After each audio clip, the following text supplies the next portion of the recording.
જો આવો કફ છાતીમાં જામી ગયો હોય કે બદલાતા વાતાવરણની અંદર ગમે તેવી શરદી અને ઉધરસ બાળકોને થઈ હોય ને તો રાત્રે 1 ચમચી આ રીતે ચાટી જશો ને તો સવારે ઉઠતા શરદી ઉધરસ કે કફ ગાયબ થઈ જશે। તો એના માટે કોઈ પણ પેનની અંદર કે આ રીતે તડકા પેનની અંદર 3 ઇલાયચી 4 થી 5 આખા લવિંગ એડ કરી દઈશું અને અડધી ચમચી જેટલો આખો અજમો એડ કરીને મીડિયમ ગેસની ફ્લેમ પર સરસ રીતે શેકી લઈશું। એકદમ આ રીતે બ્રાઉન કલર થઈ જાય ને ત્યાં સુધી શેકવાનું છે। લવિંગ પણ સરસ રીતે શેકાઈ ગયા છે। હવે ગરમ હોય ને ત્યારે જ ઇલાયચીના ફોતરાની અંદરથી દાણાને કાઢી લઈશું અને આ રીતે ખાંડની અંદર એડ કરી લઈશું અને અજમો અને લવિંગ પણ શેકેલા એડ કરીને સરસ રીતે એનો પાવડર તૈયાર કરી લઈશું। આ રીતે ખાંડવાના જ છે, મિક્સર જારમાં નથી એડ કરવાના।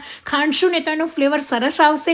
તો સરસ રીતે એનો પાવડર તૈયાર થઈ ગયો છે। કોઈ પણ નાની વાટકીમાં કાઢી લઈશું। એની અંદર 1 ચમચી જેટલું મધ પણ એડ કરી દઈશું અને સરસ રીતે મિક્સ કરી લઈશું। આ 1 ચમચી રાત્રે સૂતા પહેલા લેવાથી ગમે તેવી કફ શરદી કે ઉધરસ હશે ને તો પણ ગાયબ થઈ જશે। તો તમે પણ ટ્રાય કરજો।